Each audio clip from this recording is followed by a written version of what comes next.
Shout out mga ka-idol. Andito kami sa area na may sign naka lumang balon.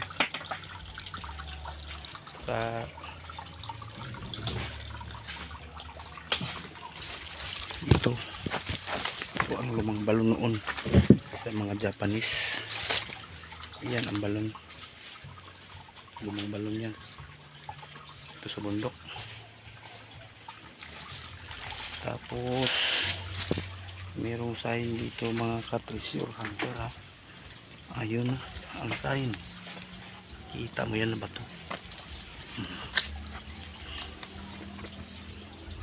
Ano ba ibig sabihin yan mga idol?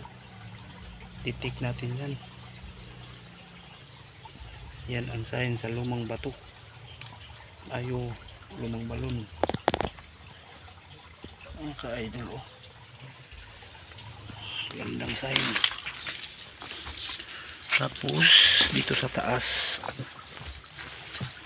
may sign na box, dalawang box. May sign na dalawang box. Yun. Ibundok ka na to. Sa pultahan. Gahi ka na diya. Sa pultahan. Sa pultahan sa bundakan. Yan eh. Box sign. Tapos may pintuan sa gilid.